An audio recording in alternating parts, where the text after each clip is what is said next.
Hi everyone and welcome back to my channel Stuck in the Mud.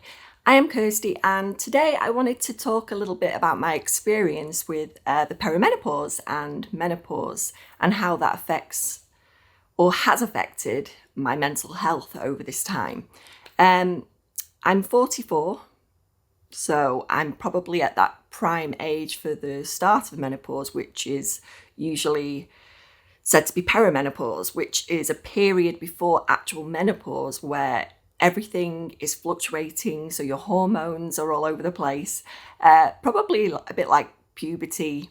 So it's all in reverse again. We're just going back through it in another way, I guess. But anyway, so this is just what I wanted to talk about because it's very interesting how much of an impact this can have on your OCD and your anxiety. And my experience has been quite difficult so far. I'm not going to lie, I'm going to be quite honest about it, but I also don't want to scare anyone or trigger anyone into thinking that this is definitely going to happen to them, because it really, everybody's different and everybody could have a different reaction to this time in their lives. So if this is something that's affecting you at the minute, I'd love to hear how you're coping with it, especially if you've someone who's experienced OCD and anxiety and depression.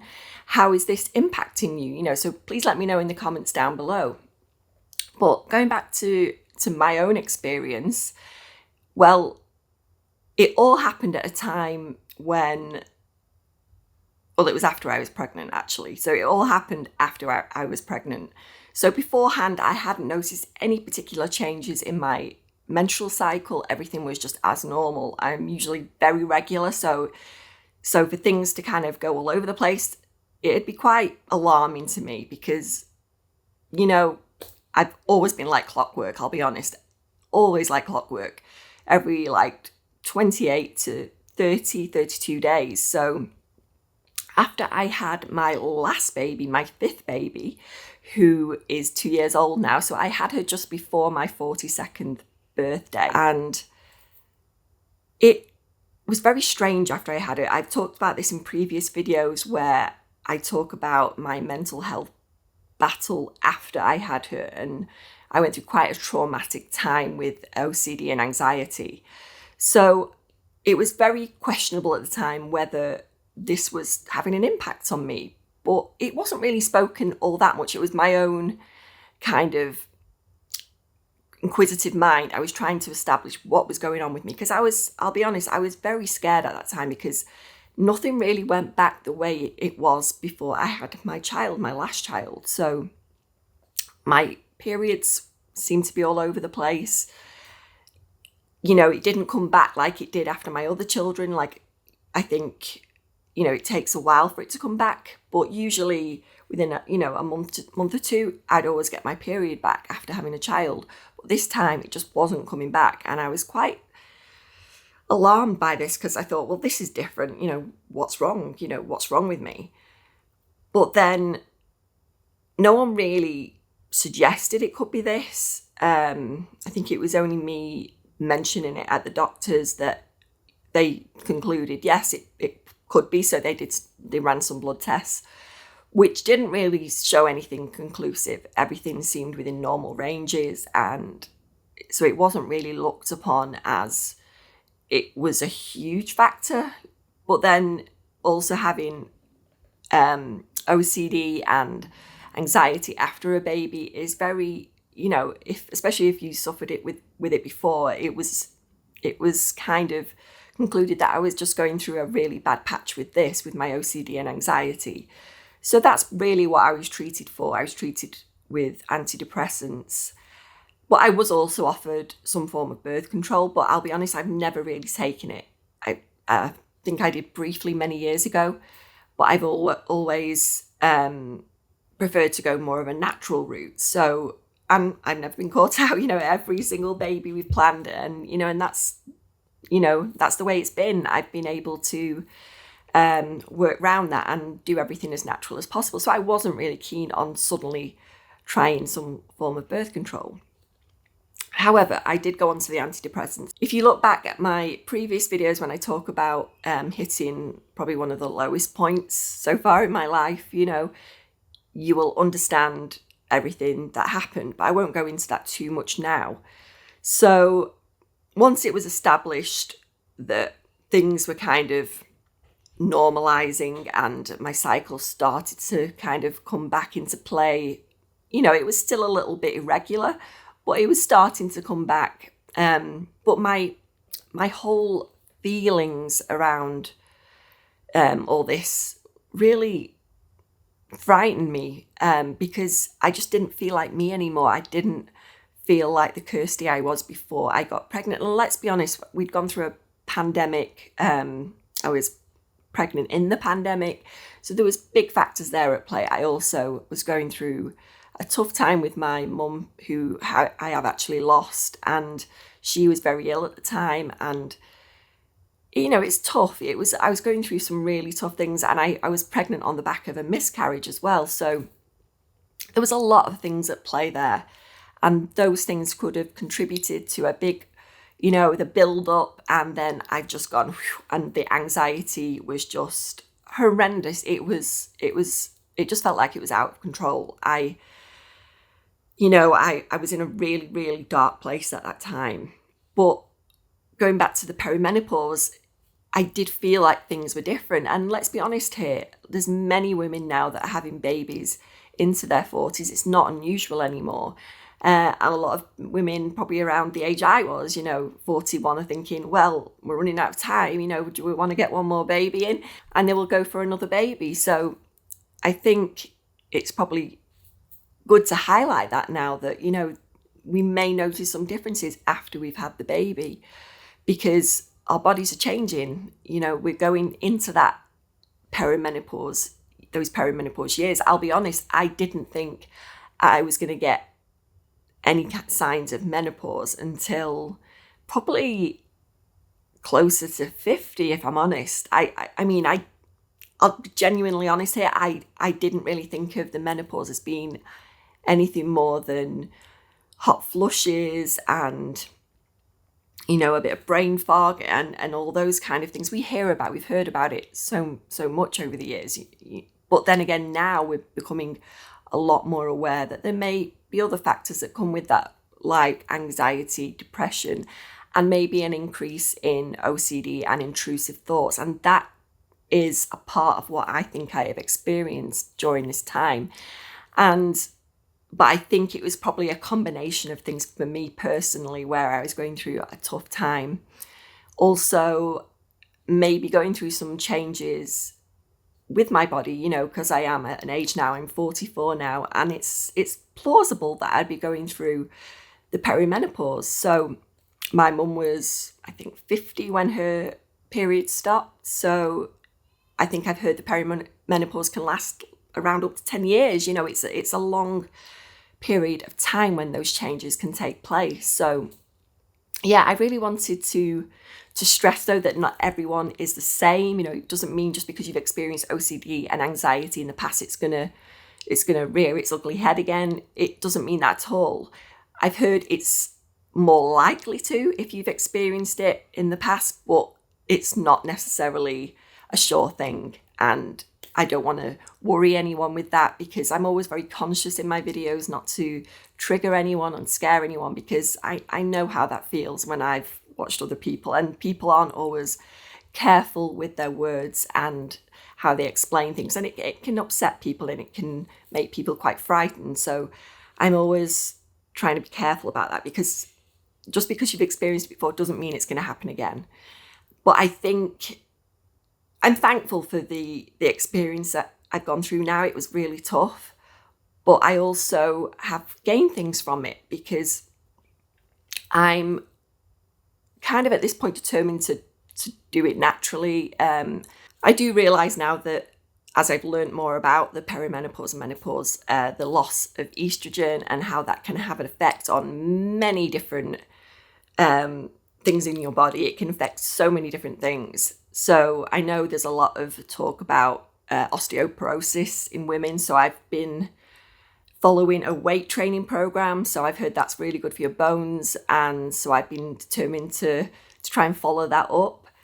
And also the mental health aspect of exercise. I think it's good. I've I've been a bit on and off with exercise throughout my life, but I'm trying to get back into it because I think it'll give me another focus, and you're doing something good and something for yourself. So that's always important too. But yeah, the anxiety and the OCD, I have definitely, in the last couple of years since my daughter was born, I've definitely seen an increase in intrusive thoughts, and it's not always following the pattern it did before I had her. So before I had her, it might have been the run up to my menstrual cycle, my period, where I'd get those intrusions coming back, and I'd be thinking, what time of the month is it? And I'm thinking, yeah, my period's due in a few days. And that could explain the increase in my intrusions and those thoughts that spike, those triggers. It can all have an impact. And I remember thinking, yeah, but it could be because of this. It's more likely to be because of my period due. But what I found in the perimenopause period is that it's coming at different times of the month than I was used to beforehand. So I might be getting a spike in intrusions after my period ends. And then the next month, it might be during the ovulation phase in the middle of my cycle. So, but it seems to flip and change each month. So it's not as easy to kind of pinpoint when that's going to happen now. And I found that it's quite annoying sometimes, because you think you're not following a pattern anymore. And it's scary sometimes. And I'll get quite upset by that, because I'll be thinking, what's wrong with me? And then obviously I'm triggering myself, and I'm getting hooked on the thoughts again, and I'm getting myself into the cycle and analysing and trying to figure out what's wrong, which we all know is not good when you have OCD, because you're just going to get triggered and you're going to start getting yourself hooked into these thoughts and going down that OCD rabbit hole, which doesn't lead to anywhere good. So I'm trying to be quite mindful of the fact that is happening more and more often, because in the perimenopause period, things can be fluctuating a lot. So your hormones are all over the place. You can't actually pinpoint it always with a blood test either, because things fluctuate all the time, different times of the day, and during the month things are fluctuating. So that might explain why the OCD and anxiety symptoms, they're coming at different times of the month, because everything's all over the place. So as I've become more aware of that, I feel more like I'm taking that power back from OCD, because I know I'm getting triggered, and I know these are intrusive thoughts. I think a lot of it at this stage in life can be around your health, and because you're at that midpoint in life, that kind of midlife, and I think it's quite normal to be quite at this stage in life to question things like that and your health, and whereas you may have always been in tip-top condition, your health has always been great, and then all of a sudden, like, things just don't seem to be the same anymore, and that can be quite alarming. It really has been for me, because I couldn't figure out what was wrong, and I had a lot of physical symptoms as well. But again, I can't pinpoint that to whether it was to do with the fact I was having extreme anxiety after my daughter, to the fact that, or was it to do with my hormones being all over the place, or was it just a mixture of all those things? We don't really know. But I do hear that in perimenopause, like things like balance and your dizziness, things like that can also come into play, and changes with your eyesight. That was something I was completely unaware of, and I did have a lot of problems after my daughter, where I had a change with my eyesight. Like, I suddenly became very sensitive to light after I had it, and I was wearing sunglasses everywhere. I was even wearing them in the house because everything just felt so bright. That could have been to do with my anxiety, though. I've heard that is extremely common with anxiety, but also maybe with the fluctuating hormones. But those things, I'm glad to say, have settled down. So I don't feel as nervous or worried about that anymore, because it just feels like it's kind of leveled out a bit. And I do think a lot of it was to do with the anxiety. But yeah, I have noticed some things around dizziness during my cycle, certain things like that, little changes throughout the month where I might be feeling not the best and very tired. I think the fatigue has been quite hard to handle during this time as well.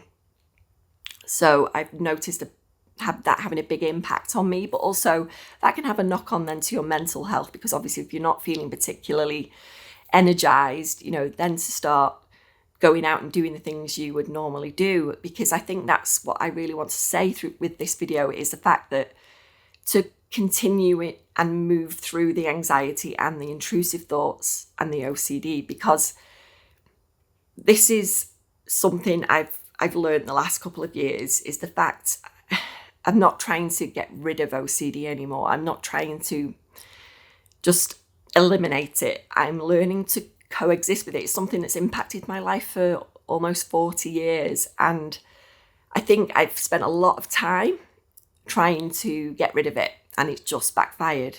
And in this time, I have been triggered more in the perimenopause period, because like I say, I have found that the intrusions have been a bit all over the place. I can't pinpoint it to just before my period anymore. So I'm being more mindful of when those come into play, and I practice my detached mindfulness, knowing that, there it is, there's that intrusion. I'm being very relaxed about it though, the relaxed awareness of those intrusions, and trying to get to them before they've hooked me in and I've followed it, and I'm trying to work it all out. So it's provided me, I'd like to say, with a lot of opportunities during this time to practice what I've learned over the years with metacognitive therapy, and also, acceptance and commitment therapy. It's not something I've actually been through myself personally, but I'm very interested, and I like the way it talks about the fact that we accept those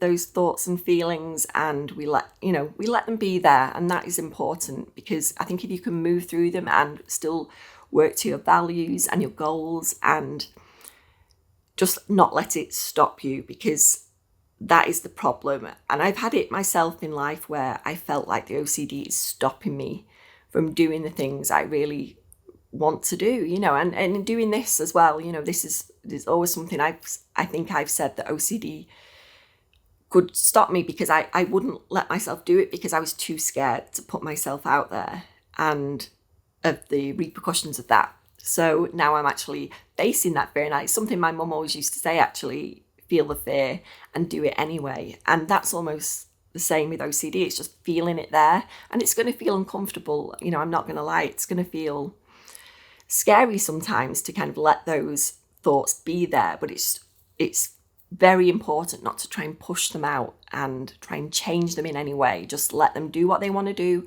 be aware of it, but yeah, it's okay, I know you're there, I'll deal with you later, or I will, you can carry on having your tantrum, but I'm moving through my day and I am going forward. And that is the important thing with OCD and how to handle the intrusions. I just hope this video may be giving you a bit more insight into how maybe the perimenopause and menopause could impact your anxiety and OCD or depression, because it's a tricky time and everyone will, react differently to it. And there's no set pattern in the way you are going to feel, and there's no right or wrong in the way you decide to treat it either, whether you decide to treat it naturally or you go down the medication route. So far, like I say, I've been only on antidepressants to help with my anxiety and OCD, which again, I'm going to talk about in a future video, because I think it's important I lay out there what has actually helped me during this time, but also throughout my journey with a mental health disorder, because it's affected a large portion of my life. So my hope is with these videos that I can help you to actually move forward through your OCD and anxiety and live a fulfilled life. So yeah, let me know in the comments if this is something you're experiencing. Please let me know if you feel like it's having an impact on you. Maybe you're just sailing through the perimenopause and menopause, and that's fine too. Anything is normal. I think everyone just reacts differently to it, and there's no set patterns. Don't even think that just because you've experienced OCD and anxiety, depression in the past, it's going to repeat itself now. It may not. You may completely bypass this. I've heard of people that just, they have a very quick menopause, and I was like, wow, like period stop, that's it, that's the end of it. And they were like, didn't even barely get a hot flush. But yeah, so please let me know in the comments. Let me know how you are finding this period in your life, if this is something you're going through, or maybe you are a caregiver, or your partner is going through this right now. So this video isn't necessarily just for women. Men are also, going to experience these issues with their partners and wives as well. So yeah, please let me know if this has helped you today, and I will see you next time. Remember, you are not your thoughts. You are so much more than that.